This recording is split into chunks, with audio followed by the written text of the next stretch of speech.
कृती क्रमांक 4. समान आकारांच्या वस्तूंना सारखा रंग दे. म्हणजे इथे आपल्याला आकार आणि वस्तू दिलेल्या आहेत.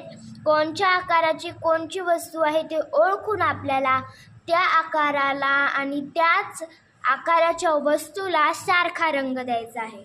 तर बघा, हा कोणता आकार आहे? तर हा वर्तुळाकार आहे. आणि खाली कोणती वर्तुळाकाराची वस्तू आहे? तर ती ही आहे. म्हणून इथे जो आपण रंग देतो तोच रंग इथे आपल्याला द्यायचा आहे. तर बघा, मी इथे आता पिवळा रंग देते.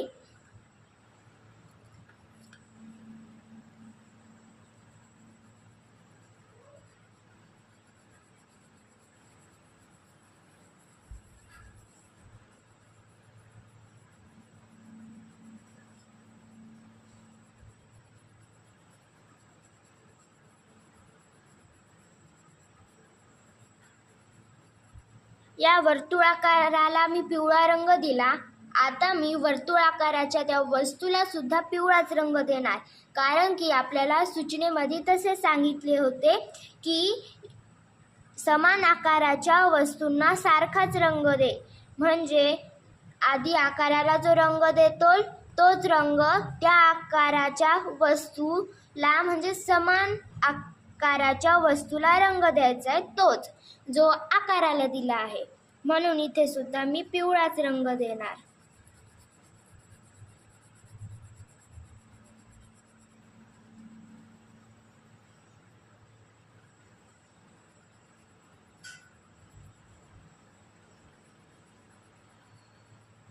अशाच प्रकारे आता आपण पुढील आकाराच्या वस्तू त्याच्या समान आकाराच्या रंगाने रंग देऊयात.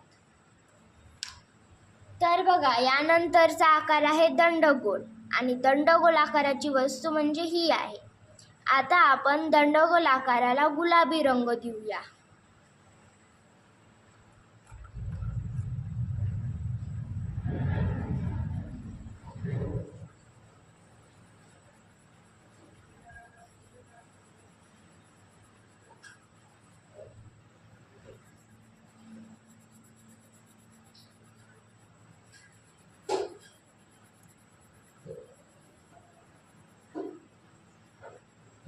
आता या दंडगोल आकाराला आपण जसा की हिरवा रंग दिला आहे तोच रंग आपल्याला दंडगोल आकाराच्या वस्तूला, म्हणजेच ह्या दंडगोल आकाराच्या डब्याला तोच रंग म्हणजेच की गुलाबी रंग इथे द्यायचा आहे.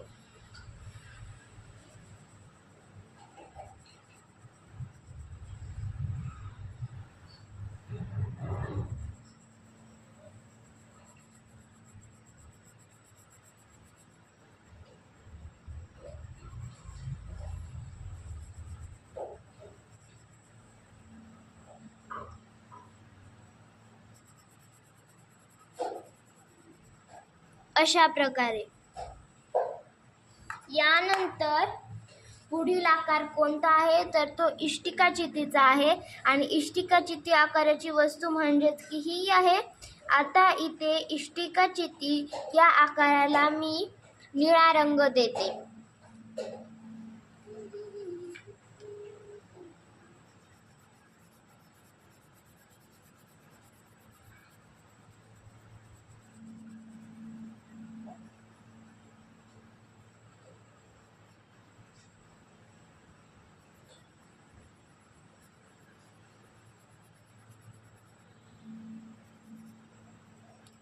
जो रंग मी इष्टिकाचिती आकाराला रंगवण्यासाठी वापरला आहे तोच रंग मला इष्टिकाचिती आकाराच्या वस्तूला द्यायचा आहे,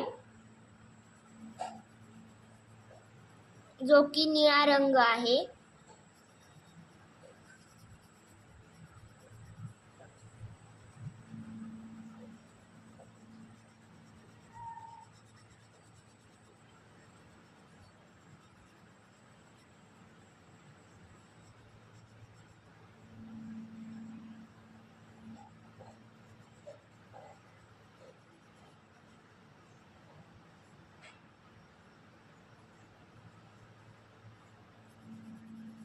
अशा प्रकारे आपली कृती क्रमांक 4 इथे संपलेली आहे. आता आपण कृती क्रमांक 5 पाहूयात. सारखे आकार जोड. म्हणजे इथे आपल्याला एक अ गट दिला आहे आणि एक ब गट दिला आहे. अ गटामध्ये आपल्याला आकार दिले आहेत वस्तूंचे आणि ब गटामध्ये वस्तू दिल्या आहेत. या आकाराशी जुळणारी वस्तू म्हणजे समजा आता इथे हा शंकू आकार आहे, तर या ब गटात शंकू आकाराची वस्तू म्हणजे ही गाजर आहे. तर आपल्याला जोडी लावायची ह्या शंकू आकारापासून ती ह्या गाजरापर्यंत सारखे आकार आपल्याला जोडायचे आहेत. तर जोडूया. इथे मी पट्टीचा वापर करत आहे म्हणजे जोडताना आपल्या रेषा सरळ येतील. तर पहिल्यांदा बघा, हा शंकू आकार आहे आणि ब गटात शंकू आकाराची वस्तू म्हणजे ही गाजर आहे. म्हणून आता आपण शंकू आकार आणि या गाजराला रेषाने जोडूयात. इथून आपल्याला गाजरापर्यंत ही रेष वडायची आहे अशा प्रकारे. तर आता यानंतर आहे दंडगोलाकार आणि इकडे ब गटात दंडगोल आकाराची वस्तू म्हणजेच ही आहे जो की एक डब्बा आहे. तर आता आपल्याला इथून ते इथपर्यंत रेष वडून ह्या दोन आकारांना जोडायचे आहे. तर बघा, इथे आपण पट्टी धरणार ते इथपर्यंत आणि इथून अशी रेष ओढणार ह्या डब्यापर्यंत अशा प्रकारे. यानंतर आहे वर्तुळाकार. तर इथे वर्तुळाकाराची वस्तू म्हणजेच ही आहे जो की एक पेरू आहे. म्हणून आता आपण इथून ते इथपर्यंत ह्या आकाराला जोडूयात.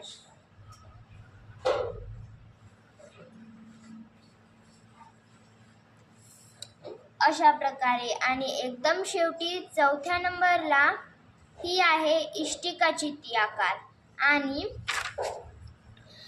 ही आहे ती वस्तू ब गटातील जी इष्टिकाची ती आकाराची आहे आणि ती एक वीट आहे. म्हणून आता आपण इथे इष्टिकाची ती पासून ते ह्या वीट या वस्तूपर्यंत रेष ओढूया.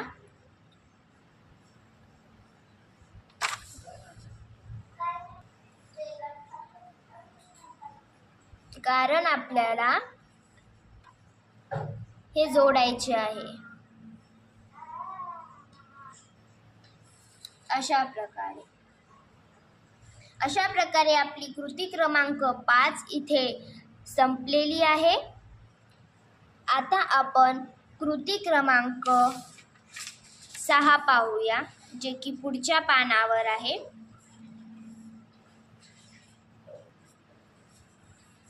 क्ले किंवा मातीपासून खालील आकार बनव. हे खाली दिलेले आकार, पहिला आकार कोणता आहे? शंकू, यानंतर दंडगोल, यानंतर वर्तुळ आणि यानंतर आहे इष्टिकाची ती. हे सर्व आकार आपण मातीपासून बनवूयात. कृती क्रमांक 7